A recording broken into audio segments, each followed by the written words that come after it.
जैसा कि आपको मालूम होगा कि प्रीवियस ईयर में जो क्वेश्चन पूछे गए हैं डीएलएड के लिए, एंट्रेंस एग्ज़ाम के लिए, वो काफ़ी मात्रा में अलंकार, छंद और रस से आ गए थे। जो बच्चे अगर व्याकरण अच्छे से ढंग से नहीं पढ़े होंगे, उनका हिंदी में शायद ही मार्क्स गेन हो पाया होगा। तो इसके तौर में हमने अपना वीडियो बनाया है और हम चाहते हैं कि ये वीडियो वहाँ तक पहुँचे जहाँ तक बच्चे अलंकार, छंद और रस से डर रहे हैं। इसीलिए हम इस वीडियो को बनाए हैं। शायद ये सटीक विश्लेषण एक किया गया है और इस विश्लेषण से हमें लगता है कि आपको काफ़ी फ़ायदा होगा। चलिए हम चलते हैं क्वेश्चन की ओर। इसमें धर्मात्मा का संधि विच्छेद पूछा था पहले, जो कि आप देख सकते हैं कि संधि विच्छेद आप पढ़े होंगे तो संधि विच्छेद के जो प्रकार है वो 3 हैं। एक स्वर है, एक व्यंजन है और एक विसर्ग है। यहाँ पे धर्मात्मा आया है तो यहाँ देख लीजिए ध कोई मतलब नहीं होता है ध का, इसीलिए हम यहाँ पर इसको कैंसिल कर देंगे। ऑप्शन ये नहीं हो सकता है। अब है धर्मात्मा, अब प्लस आ गया तो इसका कोई संधि ऐसा कोई संधि नहीं होता कि जो शब्द है वही लिख दिया जाए और फिर से पूछ दिया जाए, इसलिए ये गलत हो जाएगा। तो आपके पास अब 2 ऑप्शन बचे हैं, धर आत्मा और धर्मात्मा। तो याद रखिए कि जब भी स्वर संधि होगा तो स्वर संधि होगा तो ये आपका जो है यहाँ अ है और यहाँ अ है, यहाँ भी अ है और यहाँ भी अ है। तो अ और अ के मिलने से, अ और आ को मिलने से ही आपका आकार बन जाता है। इसीलिए हमारा ऑप्शन सटीक ये है, डी वाला ऑप्शन सही है। अब यहाँ पे देख लीजिए, जीवन को चंचल ये सरिता में फेंकी मैंने, मन की जाली अलंकार में कौन सा अलंकार यहाँ पे है? तो यहाँ पे आपके दिए गए हैं भ्रांतिमान, विभावना, रूपक, यमक। तो सबसे पहले हम ये समझते हैं कि भ्रांतिमान होता क्या है, विभावना होता क्या है, रूपक क्या होते हैं ये, और यमक क्या होते हैं। अगर आपको मालूम है तो तभी आप इसको आंसर दे पाएंगे, अन्यथा आप आंसर गलत करके ही आएंगे। यमक में होता क्या है कि यमक में आवृत्ति होती है, शब्दों की आवृत्ति होती है, पदों में शब्दों की आवृत्ति होती है। यमक में आपका पदों में आवृत्ति होती है, जैसे जेते तुम तारे, तेते नभ में तारे। अब इस शब्दों से आप पता लगाइए कि जेते तुम तारे, 2 बार तारे आ गए तो शब्दों की आवृत्ति हो गई। पद शब्द जो है पदों में आवृत्ति अगर होती है तो हम उसको यमक कहते हैं। अब इसको पढ़ के देखिए, इसमें कहीं भी किसी भी शब्द की आवृत्ति नहीं हुई है, इसीलिए यमक शब्द यहाँ पे हमारा नहीं होगा। और जब तक विश्लेषण से नहीं काटेंगे तब तक आपका ये सही नहीं होगा, ठीक है। तो यमक तो होगा नहीं। अब है विभावना और भ्रांतिमान। विभावना और भ्रांतिमान को समझ लीजिए। जैसे विभावना का मतलब होता है जान श्याम घनश्याम को नयन नाचन लगे मोर। इसका मतलब ये हो गया कि मोर जो है ना, श्याम को देख करके बादल समझ ले रहा है, उसको भ्रम हो जा रहा है। अब भ्रम हो जा रहा है तो ऐसे परिस्थिति में उसे जो है भ्रम का मतलब भ्रांत हो गया, भ्रम ही भ्रांतिमान बन जाता है। इसीलिए भ्रांतिमान यहाँ पे नहीं होगा, क्योंकि यहाँ पे कोई भ्रम की बात नहीं चल रही है। इसको देखने से हमको पता नहीं चल रहा है कि भ्रम की बात चल रही हो, तो ये भी आपका गलत हो गया, भ्रांतिमान भी सही नहीं है। अब आपके पास 2 ऑप्शन बचे हैं। 2 ऑप्शन में विभावना है और रूपक है। विभावना क्या होता है? बिन पग लई सुनई बिनु काना, मतलब बिना कोई चीज़ होते हुए भी काम हो जाए तो उसको हम कहते हैं विभावना। अर्थात कहने का मतलब ये है कि कान नहीं है फिर भी सुन पा रहे हैं, पैर नहीं है फिर भी चल पा रहे हैं। तो ऐसे बिना कोई कारण के अगर काम हो जाए तो उसको कहते हैं हम विभावना। तो यहाँ पे ऐसा कोई बात नहीं चल रहा है। आप यहाँ पे देख लीजिए, पढ़ करके देखें कि जाके जीवन को चंचल सरिता में फेंके मैंने मन की जाली अलंकार कौन है? तो इस अलंकार में आप विभावना को भी आप शामिल नहीं कर सकते, क्योंकि इसमें बिना कारण के कार्य होने की बात चलती है, इसीलिए हम विभावना को भी सही नहीं कह सकते हैं। तो आपका रूपक यहाँ आंसर सही हो जाएगा। अब ऐसे हम अगर विश्लेषण करके अगर हम सारे सेट को अगर हल कर लेते हैं तो 100% हमें नहीं लगता है कि अलंकार से गलतियाँ होंगी, ठीक है। अब हम रूपक की बात कर लेते हैं कि सर रूपक क्या है। तो रूपक में ये पता नहीं चल पाता है कि उपमेय कौन है और उपमान कौन है। अब उपमेय और उपमान आपको समझ में नहीं आएगा। तो जैसे कहने का मतलब है कि कोई भी लाइन अगर बोली जाती है तो दो मतलब एक की विशेषता बताई जाती है और एक विशेष से होता है। ऐसी परिस्थिति में उपमेय और उपमान उसी को कहा जाता है। इसमें पता नहीं चलता है कि कौन उपमेय है और कौन उपमान है। जैसे यहाँ पे देखिए, जीवन को चंचल सरिता में फेंकी मैंने मन की जाली, अर्थात कहने का मतलब है कि यहाँ देखिए, एक तो सरिता है और दूसरी मन की जाली है। अब सरिता का मतलब होता है वो चीज जो बहता धारा, आज मन भी तो बहता धारा है। अब किसको हम उपमेय माने या किसको उपमान माने? ठीक है, बहता धारा और मन की जाली दोनों एक समान है। अब एक समान में हमको कंफ्यूज हो गया कि किसको उपमान माने या किसको उपमेय माने। ऐसी परिस्थिति में हम रूपक आंसर लेते हैं। मेरे ख्याल से बात समझ में आ गया होगा। आगे है, जाके जस प्रताप के आगे शशि मलिन रवि लव। इसमें बोला है कि भाई कौन सा अलंकार है। तो अब कौन सा अलंकार है, इसमें सबसे पहले हमको इस सारे ऑप्शन के बारे में जानकारी होनी चाहिए, तभी जा करके हम लगा पाएंगे। ऐसे करके अगर सारे अलंकार को आप पढ़ लेते हैं तो मेरे ख्याल से सारा आपका कन्फ्यूजन दूर हो जाएगा। देख लीजिए, यहाँ पे दिया है, पहला है विरोधाभास। अब विरोधाभास में क्या होता है, मैं एक लाइन बोल के बता रहा हूँ। विरोधाभास में होता है कि ज्यों ज्यों बुरे श्याम रंग त्यों त्यों उजाले होए। अब इसका मतलब ये हो गया कि जैसे जैसे श्याम रंग आएगा, काला रंग आएगा, त्यों त्यों उजाला होगा। ऐसा हो ही नहीं सकता कि काला रंग आएगा तो उजाला होगा, ऐसा हो सकता है? अब ऐसी परिस्थिति में जब उजाला नहीं होगा तो ये एक दूसरे से विरोध करता है, शब्दों का विरोध है कि भाई श्याम रंग आएगा तो उजाला होगा। ऐसा विरोध एक दूसरे, मतलब पढ़ने वाला ऐसा कहेगा, ऐसा होगा क्या? नहीं होगा, तो विरोध करेगा। इसीलिए इस विरोधाभास होना चाहिए। तो यहाँ पे विरोधाभास की बात नहीं चल रही, इसीलिए ऐसे शब्द नहीं दिख रहे हैं, इसीलिए ये आपके ऑप्शन गलत हो जाएंगे। अब आ गया विप्सा। विप्सा में क्या होता है? विप्सा में होता है हृदय थाम लेता संसार, सुन सुन घोर ब्रज हुंकार। मतलब ये हो गया कि विप्सा में होता क्या है कि कुछ ऐसे मन हर्ष ऐसे आ रहे हैं मन में, जिससे हमारा जो है हृदय विचलित हो जा रहा है।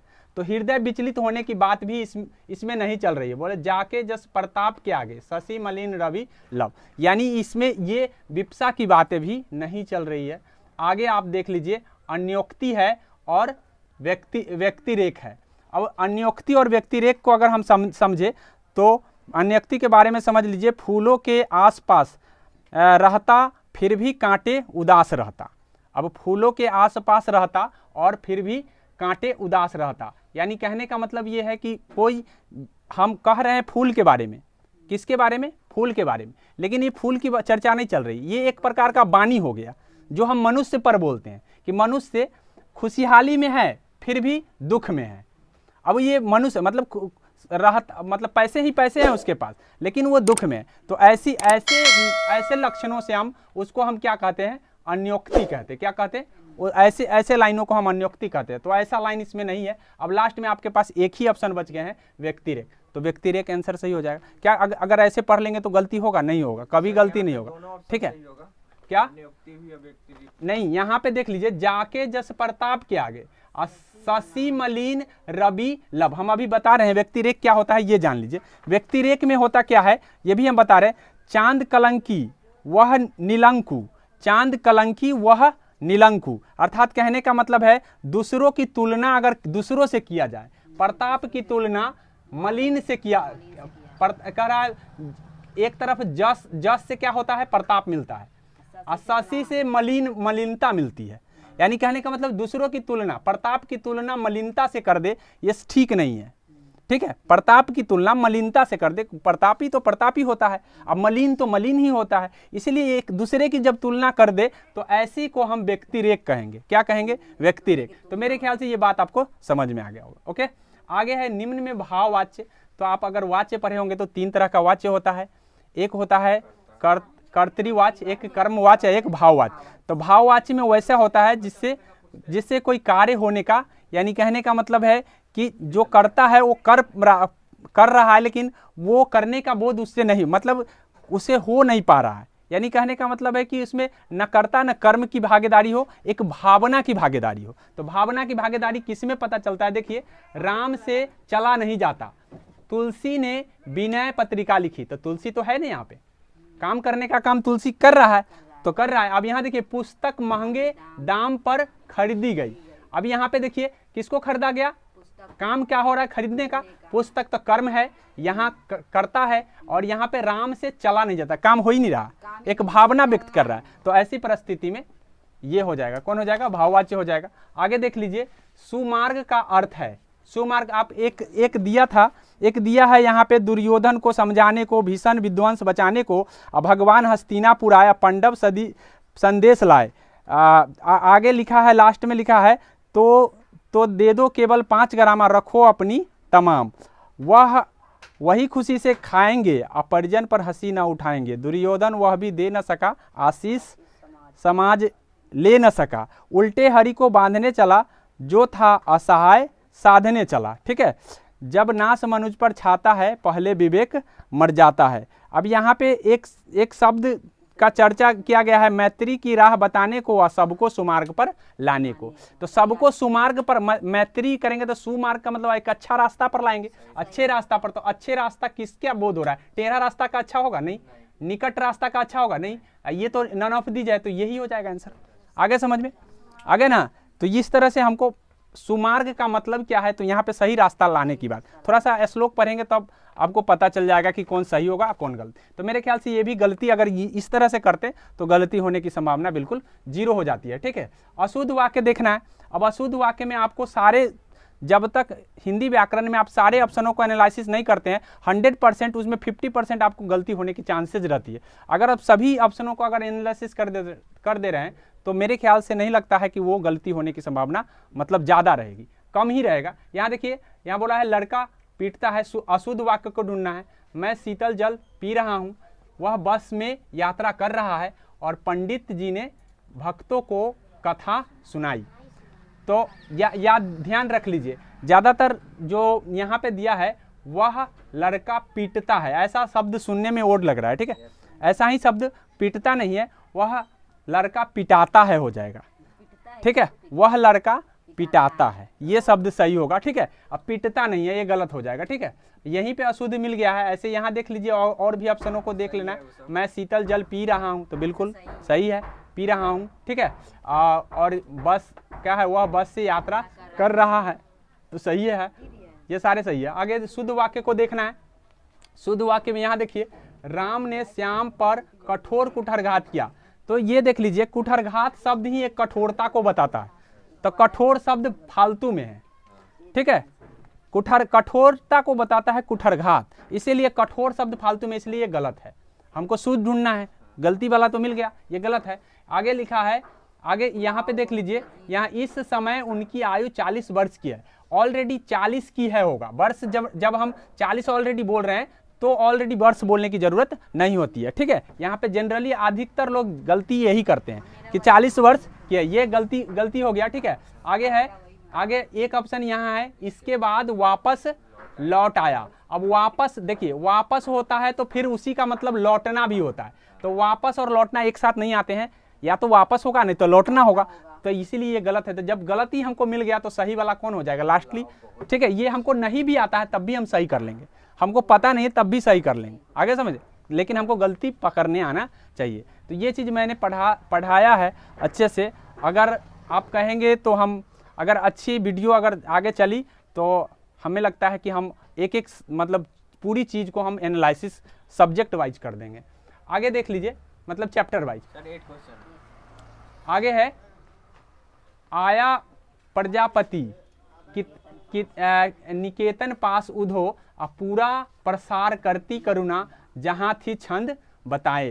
तो यहाँ पे देख लीजिए, ये छंद जानने के लिए आपको छंद के प्रकार और छंद में जो मात्राएं होती है, जो वर्ण होती है, उनके आधार पर हम चुनते हैं। तो यहाँ पे मात्राएं को अगर हम काउंट करके देखें तो वसंतालिका की मात्रा उतना आती है। अब उसके लिए आपको मात्राएं और वर्ण की संख्या काउंट करने के लिए आपका क्लास रखना पड़ेगा, तभी जाकर के आप मात्राएं काउंट कर पाएंगे। इसलिए सबके एक मात्रा और एक वर्ण होता है, जिसको हम पता चलता है कि भाई इतना वर्ण होने पर ये होगा, इतना वर्ण, इतना मात्रा होने पर ये होगा। इस सब के लिए आपको मात्रा काउंट करने आना चाहिए, और उसके लिए हर एक एग्जाम्पल पर मात्रा काउंट करके आपको बताना पड़ेगा, तब जा करके। वीडियो लंबा हो जाएगा, इसलिए हम सब इसका अभी नहीं कर पाएंगे, ये यहाँ बसंतालिका होगा। लेकिन इतना बात समझ लीजिए कि यदि आपको पता है कि हाँ ये सारे के सारे क्या है, ये सारे के सारे छंद है, और छंद को हम कैसे पहचानेंगे, उसके लिए आपको मात्रा काउंट करने आना चाहिए और किसमें कितनी मात्रा लगती है ये पता होना चाहिए। ठीक है, आगे यहाँ देखिए, यहाँ लिखा हुआ है आचार्य कुंतक के अनुसार, ये तो आपको याद करना पड़ेगा, इसमें कुछ समझने वाली बात नहीं है। कुंतक के अनुसार कितने हैं, तो कुंतक के अनुसार 2 है, 6 है, 6 है, 2 नहीं है, 6 है। उद्देश्य का है, उद्देश्य के विषय में जो कहा जाए, तो आप अगर जो भी कुछ कहा जाता है उद्देश्य के विषय में, उसे हम विधेय कहते हैं। क्या कहते हैं? विधेय। ठीक है, उसे हम विधेय कहते हैं। उद्देश्य के विषय में जो भी कहा जाता है उसे क्या कहते हैं? विधेय। अगर आप चैप्टर विशेषण का पढ़े होंगे तो वहां पे पढ़े होंगे। ठीक है, जो मेहनत करेगा वह सफल होगा। सर्वनाम कौन सा है? तो जैसे ही जो और सो आ गया, समझ लीजिए जो और सो या वह, ये आ जाएगा, ये संबंध बताता है। क्या होता है? दो चीजों को जोड़ने वाला होता है जो सो। ठीक है, हम अंग्रेजी में इसको प्रीपोजिशन बोलते हैं, हिंदी में हम बोलते हैं संबंधवाचक। क्या बोल रहा है? जो मेहनत करेगा हाँ, वह सफल होगा। तो कौन सा सर्वनाम है पूछा है? निश्चयवाचक सर्वनाम होगा। नहीं, निश्चयवाचक सर्वनाम वो नहीं, हम अभी चर्चा कर दे रहे हैं। निश्चयवाचक क्या होता है? प्रश्नवाचक में क्वेश्चन होता है, ये तो आपको सबको पता है। निश्चयवाचक में होता है जैसे यह वह। ठीक है, ये है निश्चयवाचक सर्वनाम। ठीक है, अब इसमें यह वह, देखिए यहाँ पे बोला है सीधे, ये नहीं बोला है कि जो निश्चय करेगा वह सफल होगा। अब जो की बात चल रहा है तो क्या होगा? संबंधवाचक है। लेकिन यह वह का पता हम किस लिए हम करते हैं? यह वह का पता हम किसी को इंडिकेट करने के लिए, वह राम है, वह श्याम है, वह, हाँ, परिचय कराने। जब परिचय करा रहे होते हैं तो वहां पे होता है निश्चयवाचक। क्या होता है? वहां पे निश्चय। यहाँ परिचय नहीं करा रहे, यहाँ पे जोड़ के बता रहे हैं। ठीक है, अब यहाँ पे देख लीजिए विषय कौन कौन है? निश्चयवाचक हो गया है, और एक है निजवाचक। तो निजवाचक तो खुद का होता है, मतलब खुद, मैं खुद किया, वह स्वयं किया, ये सब आते हैं तो ये निजवाचक आते हैं। ठीक है, अब यहाँ पे देख लीजिए, अगला है कौन चिन्ह सही नहीं है बोला है। अब ये ध्यान रखना है, नहीं हाँ में जरूर ध्यान रखना है। एग्जाम में यही कंफ्यूज करते हैं ज़्यादातर बच्चे को कि नहीं को हाँ समझ लेता है, हाँ को नहीं समझ लेता। तो नहीं है तो नहीं वाला को ढूंढना। अब यहाँ देख लीजिए, अल्प विराम में ये चिन्ह आता है, सही है। ठीक है, प्रश्नवाचक में भी ये आता है, सही है। उसके बाद पूर्ण विराम में भी ये आता है, लेकिन विषम सूचक जो है वो ऐसा मार्क आता है। ठीक है, इस तरह का मार्क्स आता है, इसलिए ये गलत है। ठीक है, ये हाइपन मार्क है, वो उसमें नहीं आता है। आगे यहाँ देख लीजिए, यहाँ कंजली कलिका लतान सिर सारी में अलंकार पूछा है। अब फिर से हम अलंकार पर आ गए हैं। अब यहाँ देख लीजिए, एक है रूपक और एक है अनुप्रास। अब रूपक और अनुप्रास, तो रूपक का जैसा मैंने चर्चा पीछे ही कर दिया है कि रूपक का मतलब होता है, क्या बता सकते हैं? रूपक का क्या मतलब होता है? रूपक का मतलब होता है उपमेय उपमान का पता न चल पाना। मैं फिर से दोहरा रहा हूँ, उपमेय उपमान का पता नहीं चल पाना। कंजली कलिका लतान सिर सारी। अब यहाँ सिर और सारी की बात चल रही है, न तो इसकी पता चल रही है सही से, न तो इसका। उपमेय और उपमान सिर है कि सारी है, ये दोनों में से किसी का पता नहीं चल पा रहा है। नहीं चल पा रहा है, ऐसी परिस्थिति में ये रूपक होगा ही। लेकिन क्या यहाँ दोनों दे दिया है? ए बी, मतलब ए और बी दोनों दे दिया है। अब ए और बी जब दोनों दे दिया है तो हमको अनुप्रास को भी जानना जरूरी है। अब अनुप्रास क्या होता है जान लीजिए। अनुप्रास जो होता है, सबसे पहले अनुप्रास में आपको ये ध्यान रखना होगा कि अनुप्रास होता है, अनुप्रास के ऑलरेडी कई टाइप हैं, 1 2 3 4 5 6 करके है। लटा अनुप्रास होता है, श्रुत्या अनुप्रास होता है, इस तरह से अनुप्रास होते हैं। तो अनुप्रास में जो होता है क्या है कि अलग अलग ढंग से, जैसे कजली आ गया, एक वर्णों का मतलब वर्णों का कई बार अगर रिपीटेशन हो जाता है तो उसको हम कह देते हैं अनुप्रास उसमें है। तो अनुप्रास है, तो ऑलरेडी अनुप्रास भी है, रूपक भी है, और ऑप्शन सी दिया हुआ, तो सी हम मार देंगे। यहाँ पे ए को कोई चुनेंगे तो वो गलत हो जाएगा। ठीक है, जैसे कभी कभी अनुप्रास में क्या होता है, लटा अनुप्रास होता है, एक होता है श्रुत्या अनुप्रास होता है। तो श्रुत्या का मतलब है उच्चारण के आधार, उच्चारण के समान उच्चारण वाला अगर शब्द आ रहे हैं, हाँ अधिकतर, तो वो हो जाएगा आपका श्रुत्या अनुप्रास हो जाएगा। उसी तरीके से एक छेका अनुप्रास होता है। तो ये अनुप्रास के अलग अलग टाइप्स हैं, और वो टाइप्स जब हम एक बार पढ़ लेते हैं तो क्लियर हो जाता है। ठीक है, आगे देख लीजिए। आगे छंद संस्कृत के किस धातु से बना है? तो छंद जो है ना छीदी से बना है। किससे बना है? छीदी से। आगे है वात्सल्य किसे कहा गया जाता है? तो आप देख लीजिए वात्सल्य ये रस से आ गया, किससे आ गया? रस से। अगर आप रस की जानकारी नहीं रखते हैं तो एक बार मैं चर्चा कर दे रहा हूं कि रस जो होता क्या है। ये घृणा जो है ना, ये जुगुप्सा में आता है। किस में आता है? जुगुप्सा में। तो यहाँ पे हमसे बोला है क्या चीज? वात्सल्य। क्या बोला है? वात्सल्य। तो वात्सल्य का मतलब होता है ममता, माता के पास ममता होता है। और वात्सल्य शायद आप भारत को वात्सल्य का सुने होंगे, तो हाँ, भारत माता को। तो इसीलिए वात्सल्य का मतलब ममता। ममता किसके प्रति होता है? बच्चों के प्रति होता है। तो बच्चों के प्रति तो बाल सुलभ, ये हो जाएगा बाल सुलभ। अब करुणा क्या होता है? तो करुणा में होता है शोक। शोक, अगर शोक भाव का व्यक्त करता तो वो करुण हो जाता। बच्चों की माता की भाव को व्यक्त करा तो क्या हो जाएगा? वात्सल्य हो जाएगा। और निषेधी और निर्वेद उसी को कहते हैं जब कोई भाव ही नहीं हो, एकदम निर्वेद हो, मतलब बिना कोई भाव का हो, तो ऐसे को हम क्या कहते हैं? निषेधी भाव कहते हैं। और घृणा का मतलब होता है जुगुप्सा। क्या होता है? जुगुप्सा। अगर जुगुप्सा की बातें यहाँ करता तो हम यहाँ घृणा लगाते। तो हमने ऐसे रस का टेस्ट लिया है। अगर रस एक बार पढ़ लीजिएगा अच्छे ढंग से, जो जिनको नहीं आता है, अगर अच्छे ढंग से मेरे ख्याल से एक बार अगर पढ़ लिया जाए तो हमको नहीं लगता है कि वो गलती। पहला क्वेश्चन है कि मेरा छोटा भाई दिल्ली जा रहा है, इसमें पदबंध पूछा था कि भाई पदबंध क्या है। तो सबसे पहले ये जान लीजिए कि पदबंध होता क्या है। ये एक शब्दों का समूह होता है पदबंध, ठीक है। और जिस समूह में, मतलब कहने का मतलब है मतलब अगर वो नाम से लिया गया है तो वो संज्ञा पदबंध हो जाता है। क्रिया से लिया गया है तो क्रिया पदबंध हो जाता है। उसी तरह सर्वनाम से लिया गया हो तो सर्वनाम पदबंध हो जाता है, ठीक है। तो हम पहचानेंगे सर कैसे? तो पहचान ऐसे करते हैं कि सबसे पहले हम सेंटेंस को पढ़ते हैं। अब इस सेंटेंस में मेन सेंटेंस क्या है? दिल्ली जा रहा है, दिल्ली जा रहा है। ये सेंटेंस एक अलग है। ये पद को जोड़ दिया, मेरा भाई। कौन जा रहा है? तो ये नाम आ गया, नाउन पदबंध। ये मतलब संज्ञा पदबंध हो जाएगा। क्या हो जाएगा? संज्ञा पदबंध। तो मेरे ख्याल से ये एक आसान क्वेश्चन थे, लेकिन अगर आपको समझ में नहीं आएगा तो यही चीज़ आप गलती करके आ जाएंगे, ठीक है। इसलिए अब अच्छे से विश्लेषण करके जाते हैं तो मेरे ख्याल से अगर ज़्यादा से ज़्यादा मतलब गलतियां होने की संभावना बिल्कुल कम हो जाती है। संसार का संधि विच्छेद पूछा था, तो संधि विच्छेद में आपको संधि पढ़ना चाहिए। ऐसे आप याद रखिए कि संधि विच्छेद का एक नियम है कि अगर म के बाद कोई आता है, स आता है, ठीक है, तो ऐसी परिस्थिति में हम उसमें अनुस्वार जोड़ देते हैं। क्या जोड़ देते हैं? अनुस्वार। यहाँ म आया है, यहाँ व्यंजन आया है, यर लव ह आता है उसमें से, तो हम उसमें अनुस्वार जोड़ देते हैं। और यहाँ सम जोड़ सार हो जाएगा। म और यहाँ पे ये हट करके संसार बन जाएगा। म और स हट करके क्या बन जाएगा? म और अ हट करके क्या बन जाएगा? संसार।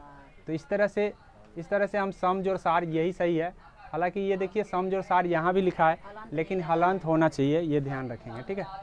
विशेषण की विशेषता बताता है, तो आपको पता होना चाहिए कि विशेषण खुद किसी की विशेषता बताता है, लेकिन जब विशेषण की कोई विशेषता बतलाने लग जाए तो उसको हम प्रविशेषण कहेंगे, ठीक है। क्या कहेंगे? प्रविशेषण। विशेष से क्या होता है? तो जिसकी विशेषता बताया जाता है वो विशेष से होता है।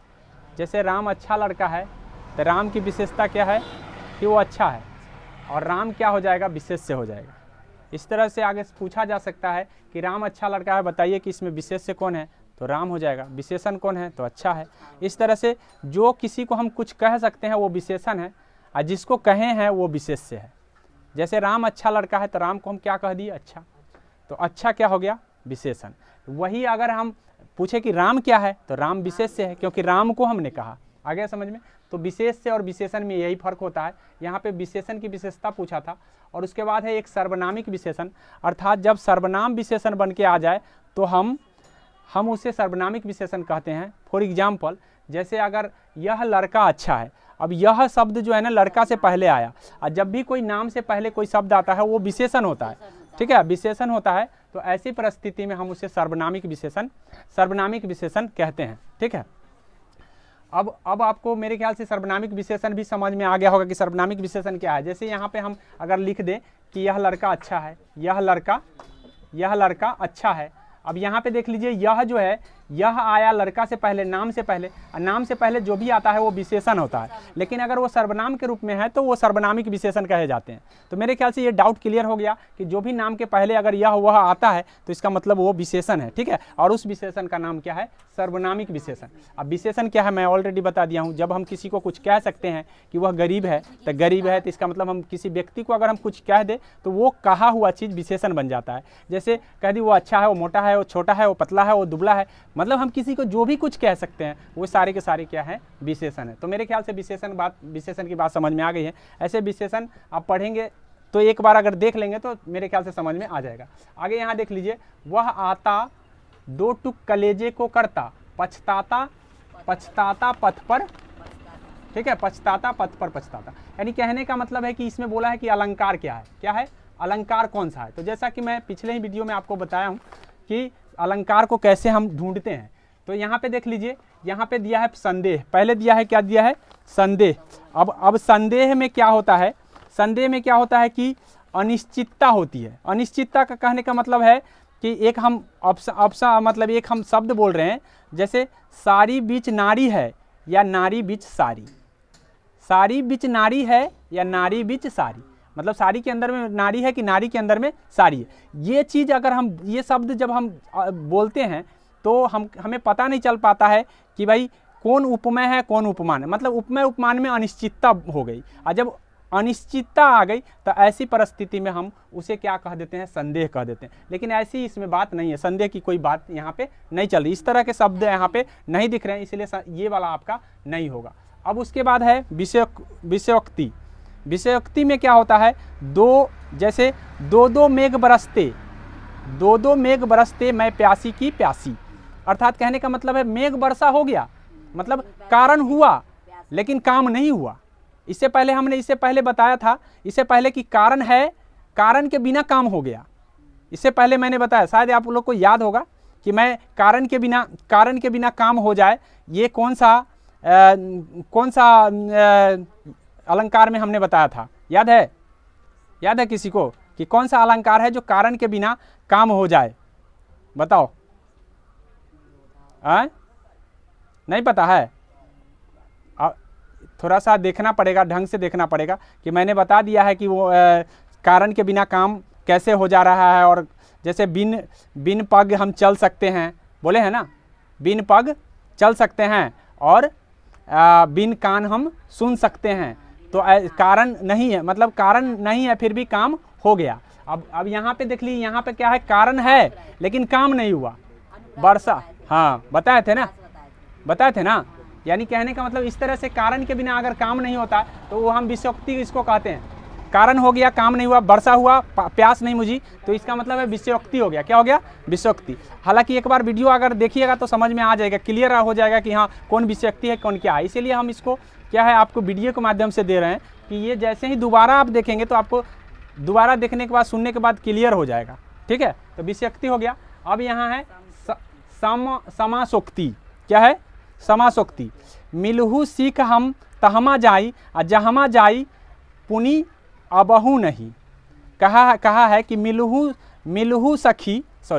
सखी हम तहमा जाई, ठीक है, और जहाँ जाइब पुनि अबहु नहीं।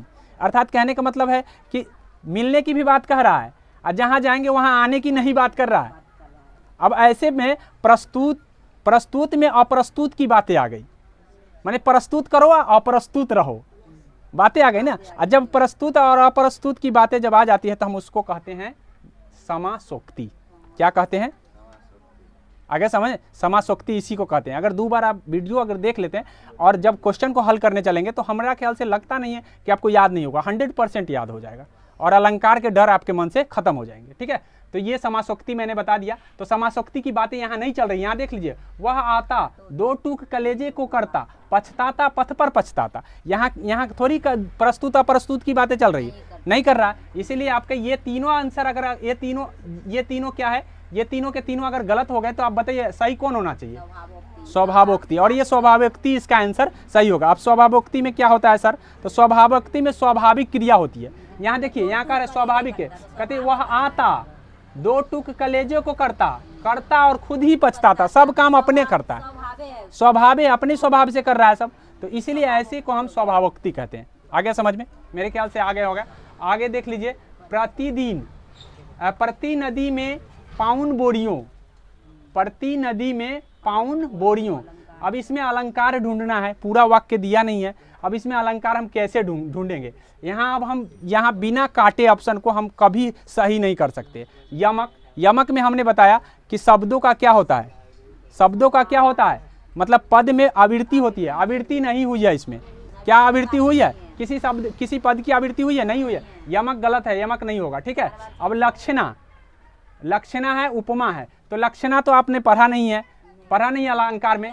अब उपमा है, एक उपमा है, उपमा है, उपमा जो है उपमा होता है। अब उपमा में क्या होता है कि किसी व्यक्ति को मतलब कुछ बताया जाता है सुंदरता के बारे में, जैसे चंद्रमा में दाग है ऐसे बोल देते हैं ना, तो ये हम क्या कर दें, चंद्रमा की उपमा दे रहे हैं। चंद्रमा, जिस तरह चंद्रमा में दाग है वो इस तरह से उसके पास ये है, ऐसे बोल देते हैं। तो यानी कहने का मतलब किसी की उपमा किसी से कर दिए, तो ऐसे उपमा करने वाले को सेंटेंस, तो ऐसे उपमा करने की बात यहाँ नहीं चली है। तो लास्टली क्या हो गया, उत्प्रेक्षा हो गया। क्या हो गया? आ गया। उत्प्रेक्षा क्या होता है समझ में आ गया कि सर उत्प्रेक्षा होता क्या है। ऐसे हम उत्प्रेक्षा हम बता दे रहे हैं। उत्प्रेक्षा को पहचानने का एक सरल तरीका है कि उसमें आएगा क्या क्या, जानू, मानो, मनु, जानो, ईब, ये सब आता है। अब ये सब आएगा तो उत्प्रेक्षा लगा दीजिए। जहाँ जानू शब्द दिख गया, जहाँ मानो शब्द दिख गया, जहाँ जानो शब्द दिख गया, जानू शब्द दिख गया, ऐसे शब्द दिखेंगे आप आंख मुनिए और डायरेक्ट उत्प्रेक्षा को लगा दीजिए, टेंशन मुक्त हो जाइए अलंकार से, ठीक है। यानी कहने का मतलब है यहाँ पे उत्प्रेक्षा आएगा, ठीक है। क्या आ जाएगा? लेकिन यहाँ पे आया क्या, प्रतिदिन नदी, प्रतिदिन नदी में पाउन बोरियो। अब यहाँ पूरा नहीं दिया है, ठीक है, इसीलिए नहीं आया। जब पूरा दिया रहेगा तो जानू मानू आएगा ही। याद ध्यान रखना है कि हम इसको क्लियर कर लेंगे, ठीक है। आगे है शब्द शक्ति के भेद बताइए। तो मेरे ख्याल से ये बहुत ही कम ही लोग जानते हैं कि शब्द शक्ति होता क्या है, क्योंकि शायद ही ग्रामर में आपको जल्दी मिल पाएगा कि शब्द शक्ति क्या होता है। लेकिन शब्द शक्ति 3 तरह के होते हैं। शब्द शक्ति 3 तरह के होते हैं। एक होता है अभिधा, दूसरा होता है लक्षणा और तीसरा व्यंजना, ठीक है। शब्द शक्ति, अभिधा, लक्षणा और व्यंजना। अब सबसे पहले हम अभिधा की बात कर लेते हैं कि सर अभिधा होता क्या है, आज तक हमने नहीं सुना। तो हम पहली बार सुन के थोड़ा सा ज़्यादा से ज़्यादा उत्सुक होंगे कि आखिर अभिधा होता क्या है। तो एक सेंटेंस है कि जब कहते हैं मोहन पुस्तक पढ़ रहा है, मोहन पुस्तक पढ़ रहा है, तो किसी की काम की अगर काम होने का बोध हो, वाचक का संबंध किसी और चीज से कर रहे हैं। पुस्तक जैसे कहने का मतलब मोहन है और पुस्तक को पढ़ रहा है, तो एक दूसरे का संबंध बता रहे हैं। तो ऐसे शब्दों को हम क्या कहते हैं, अभिधा कहते हैं। क्या कहते हैं? अभिधा। तो फिर व्यंजना क्या होता है, लक्षणा क्या होता है? तो लक्षणा क्या होता है सो जान लीजिए। लक्षण के अनुरूप हम किसी को बताते हैं तो वो लक्षणा है। क्या है? लक्षण के अनुरूप अगर हम बताते हैं तो वो लक्षणा है। जैसे हम किसी लड़का को कहते हैं वो लड़का शेर है, कहते हैं ना लड़का शेर है। तब भाई अब शेर है तो इसका मतलब शेर के जैसे वो काम कर रहा होगा, तभी तो कहा ना। तो उसके लक्षण शेर के जैसे हैं। तो लड़का शेर है, इसका मतलब क्या है कि वो शेर के जैसे काम किया होगा, उसके पास ये लक्षण रहा होगा तनी मनी, तभी हम उसको हम लक्षणा कहते हैं। उस शक्ति को हम क्या कहते हैं? लक्षणा। अब आ गया व्यंजना। तो सर व्यंजना और लक्षणा दोनों मिला करके, लक्षणा और अभिधा मिला करके जो सेंटेंस बनते हैं वो होते हैं आपका व्यंजना बन जाता है, ठीक है। अब व्यंजना में जैसे कहने का मतलब है कि किसी भी व्यक्ति को व्यंजना, अगर व्यंजना का उदाहरण देना है तो जैसे कह दिया कि 8 बजा है, कोई कह दिया कि 8 बजा है, तो सभी अपने अपने ढंग से सोचेंगे। 8 बजा है इसका मतलब पढ़ने वाला बच्चा सोचेगा अरे स्कूल जाना है, लेट हो गया अब इतना देर है। ऑफिस जाने वाले बच्चे अपने ढंग से सोचेंगे, खेलने वाले अपने ढंग से सोचेंगे, सबका अपना अपना ढंग हो जाएगा। अब जब अलग अलग ढंग हो गया तो उसको कह देंगे व्यंजना।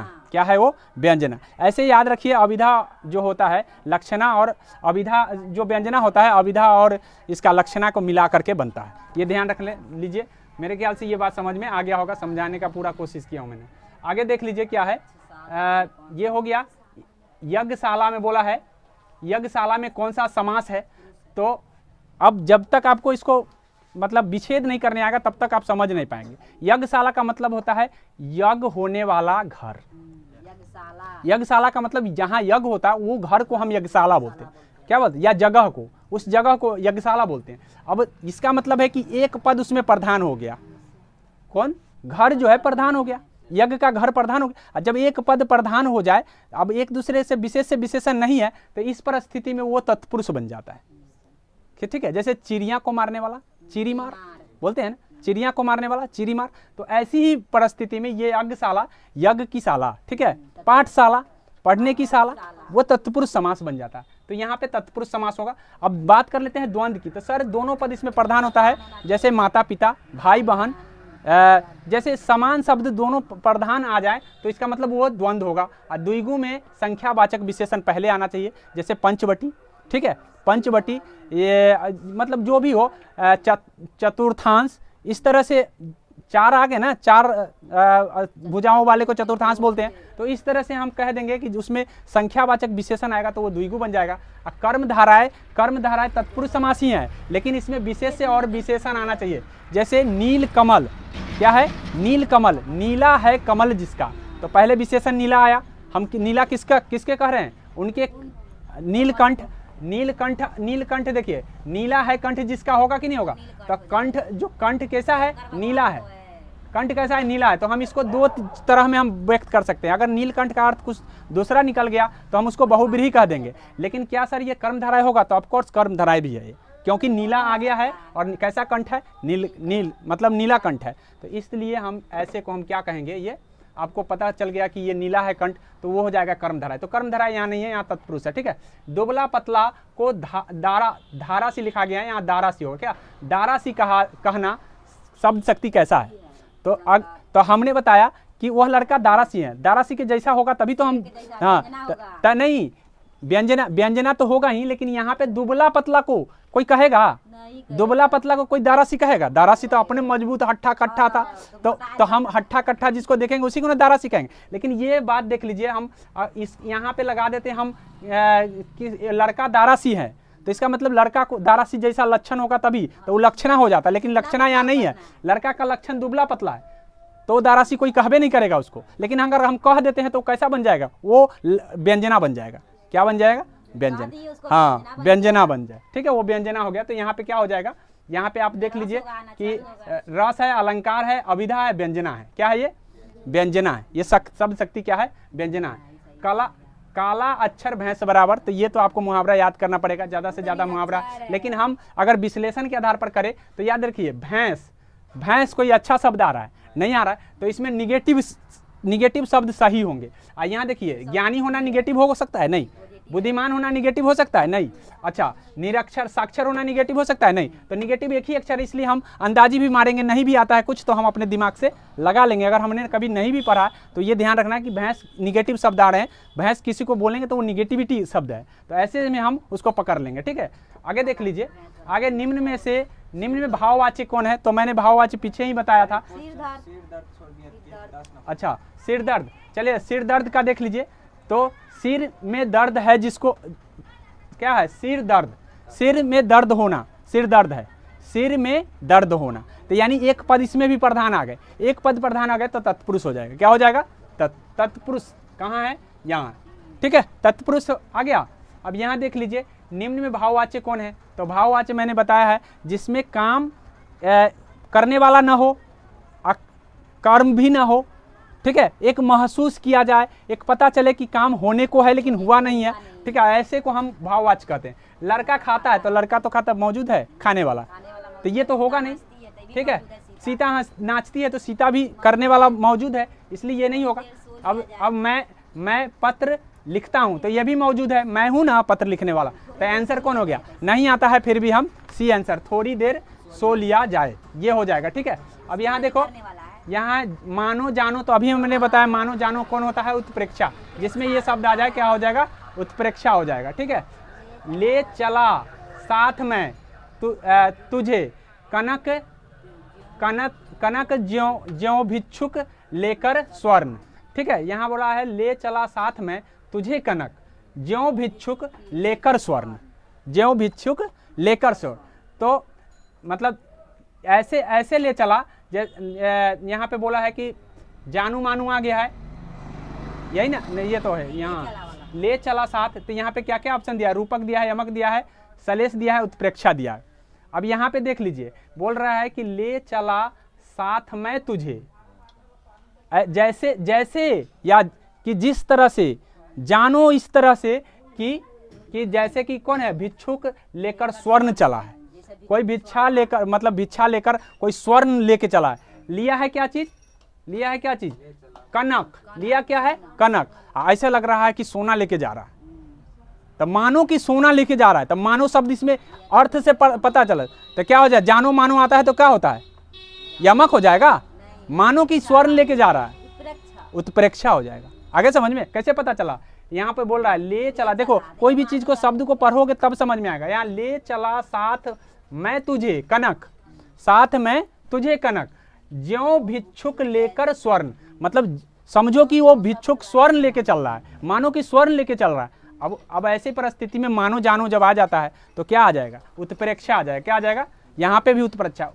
अब हम रूपक की बात कर लेते हैं थोड़ा सा। रूपक क्या होता है, तो मैंने रूपक आपको बताया था कि रूपक क्या होता है। पायो जी मैंने राम रतन धन पायो, पायो जी मैंने राम रतन धन पायो। अब यहाँ राम और रतन, राम और रतन में उपमेय उपमा का पता नहीं चल पा रहा है। अब जैसे उपमेय उपमा का पता नहीं चल पाता है तो हम उसको रूपक कहते हैं। तो यहाँ पे देखिए, एक कनक है और एक सोना है, अलग अलग वस्तुएं हैं।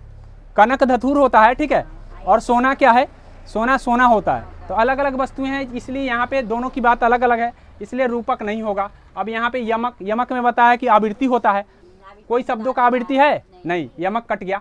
अब आपके पास सलेश। अब सलेश क्या होता है, सलेश में भी आवृत्ति होते हैं, लेकिन इसमें वाक्य में आवृत्ति होते हैं। एक ही वाक्य दिया ही है यहाँ, नहीं दो वाक्य, सॉरी, इसमें दो वाक्य, दोनों में से बताओ कोई ऐसा शब्द है जो आवृत्ति हुआ है, नहीं हुआ। ऐसी परिस्थिति में सलेश भी नहीं होगा।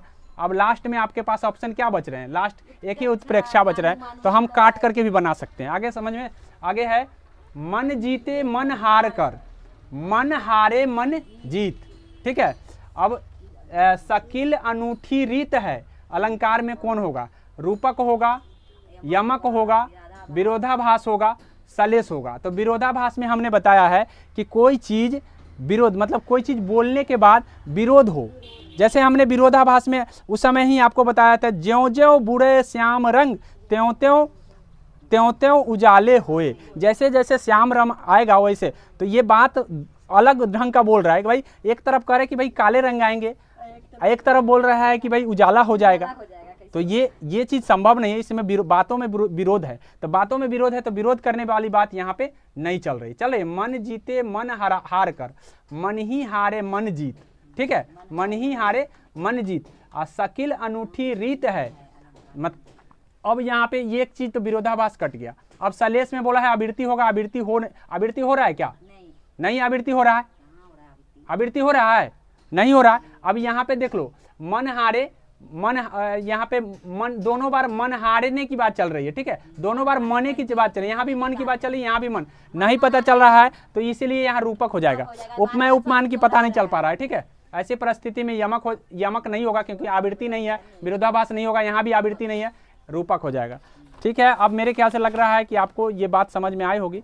अगर आया होगा तो वीडियो को लाइक करें, सब्सक्राइब भी करें, और चैनल को जितना हो सके आगे बढ़ाने की कोशिश करें, ताकि ऐसे वीडियो आपको ऐसे अच्छे वीडियो देखने को आपको मिलेंगे।